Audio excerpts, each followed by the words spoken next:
Welcome to footballgameplan.com, where football makes sense. I'm Emery Hunt, the czar of the playbook.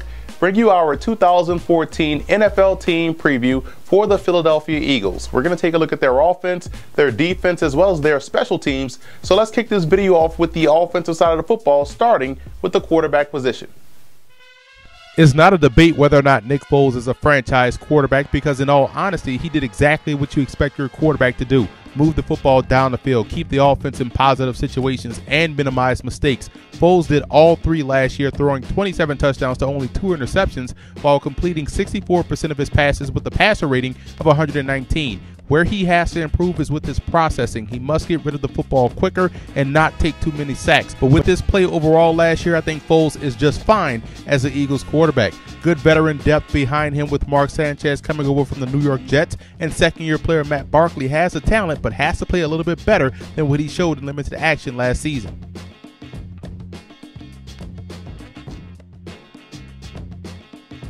LaShawn McCoy was sensational last year, going over 1,600 yards at 5.1 yards a carry while adding 539 yards receiving, making him the Eagles' most dynamic player and one of the best in the game. The volume of carries, in my opinion, isn't a problem for a guy like McCoy because he's so elusive, he doesn't take too many direct shots. The Eagles brought in Darren Sproles from the New Orleans Saints, who's explosive and also a valuable asset in the passing game. So I would expect a guy like Sproles to take away some of the receiving duties away from McCoy while being a spot contributor in the running game. Chris Polk is the third guy in the backfield who will compete with undrafted rookie free agent David Fluellen for carries. Both guys are solid short yardage goal line type backs, and in my opinion, the Eagles have the most explosive group of backs in the division.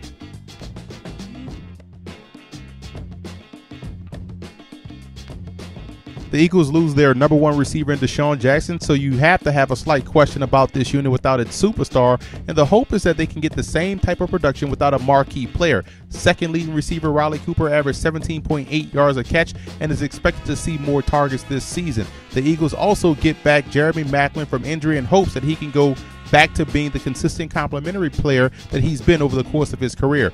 Even with these two guys in the fold, the Eagles continue to address the receiver position in the draft by taking Vanderbilt's Jordan Matthews and Josh Huff out of Oregon in back-to-back picks. Matthews is dangerous after the catch and could excel in the slot, while Huff can play anywhere, inside and out, and also has very underrated route running skills. Both players will see a lot of time this year for Philadelphia, and if Aurelius Ben can ever stay healthy, he may have a chance to also contribute as well. And I also like B.J. Cunningham, who, like free agent signee Brad Smith, will have to make their mark on special teams. Tight end is an excellent position for the Eagles with veteran Brent Selleck and second-year player Zach Ertz. The duo combined for nearly 1,000 yards and 10 touchdowns. Ertz came on strong as the season progressed, and it'll be interesting to see how well they're able to get James Casey more involved in the offense this year. I'd also keep an eye on undrafted rookie free agent Trey Burton out of Florida. He's a Swiss Army knife type player that could excel as an H-back.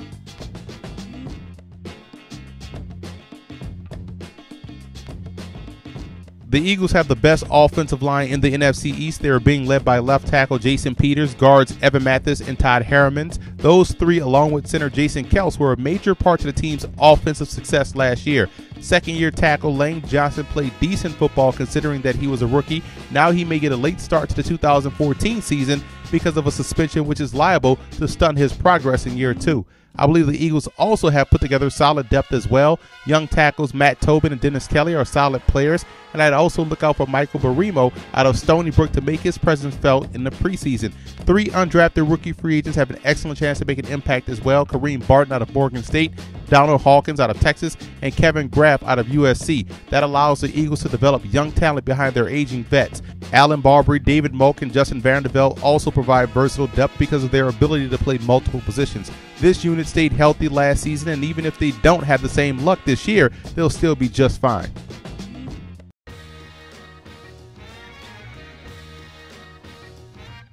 The defensive line played well last year in their first season in the 3-4, especially versus the run. That bodes well for the 2014 season as guys like Fletcher Cox, Benny Logan, and Cedric Thornton will be more comfortable in the system, which then in turn should have them playing faster without thinking. The Eagles also have Vinny Curry, who is mainly a pass rusher who finished last year with 4 sacks. The depth that was brought in this year, 5th round pick Taylor Hart and undrafted rookie free agent Wade Killakippy, play in the same defense at Oregon, while 7th round pick Bo Allen out of Wisconsin gives them depth at nose tackle.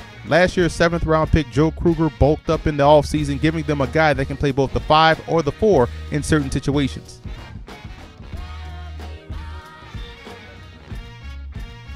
I may be in a minority here, but I actually liked the Eagles' linebacking core last year. The talent wasn't the problem, more so than learning to play in a new scheme was. Connor Barwin and Trent Cole are very good outside linebackers who combined for 13 sacks and 92 tackles. This year, they added defensive end Marcus Smith out of Louisville in the first round, who shows tremendous burst off the ball and the athleticism to drop back in coverage. Smith should help bolster the sack numbers coming off the edge this year for the Eagles. The hope is that Brandon Graham, former first-round pick out of Michigan, can begin to come into his own as a situational pass rusher. On the inside, the athletic Michael Kendricks and D'Amico Ryans both were in on over 300 tackles combined. Again, very solid production. Kendricks gives you more in the pass defense department than does Ryan, but both guys should be even better in 2014.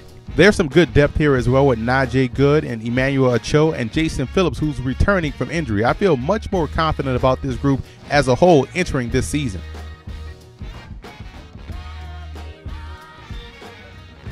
As with the linebacker position, the secondary had its fair share of struggles, but it wasn't due to a lack of talent. In all actuality, they improved significantly by the middle part of the season.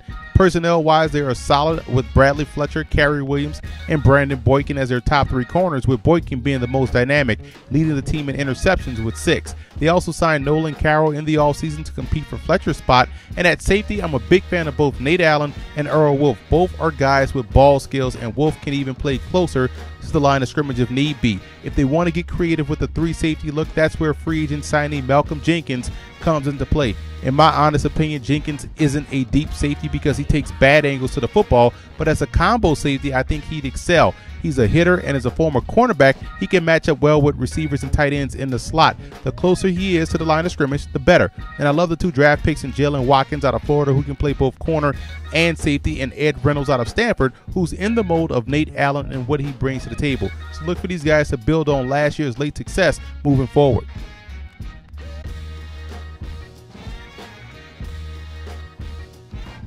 Despite a quote-unquote down season, kicker Alex Henry is still a very good player, and look for him to have a bounce-back season this year. Punter Donnie Jones is an excellent coffin corner punter, downing 33 punts inside the 20, which was a team record. The return game, in my opinion, is where improvement is needed. Look for rookie Josh Huff or even veterans Brad Smith and Darren Sproles to compete for kickoff return duties along with Demarius Johnson, while Boykin would be, in my opinion, at least the most logical choice or option at punt returner.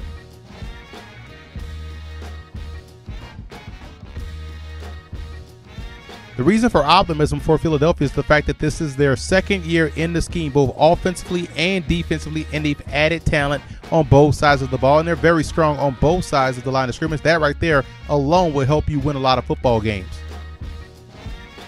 The cause for concern, you look at the young quarterback Nick Foles taking the proper steps forward. He can't afford to take a step back because quietly behind him is not the comfort of having Michael Vick or someone that can make plays with his legs. So he has to take the proper steps forward, and you don't want a team to get complacent in year 2. That would be the biggest concern I have about the Eagles this season.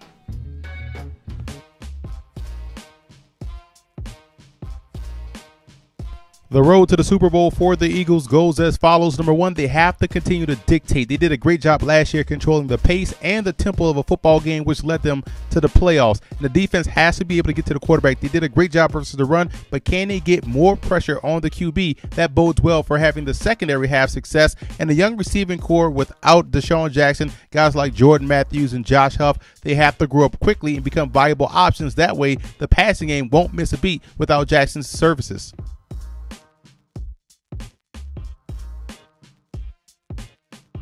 I have the Eagles finishing first in the NFC East. This is a very good football team on both sides of the ball. Both sides of the line of scrimmage are well stocked with talent, and this is the 2nd year in Chip Kelly's system. Continuity is king in the NFL, and they definitely have that. So I think they'll win the division and make some noise in the playoffs this year.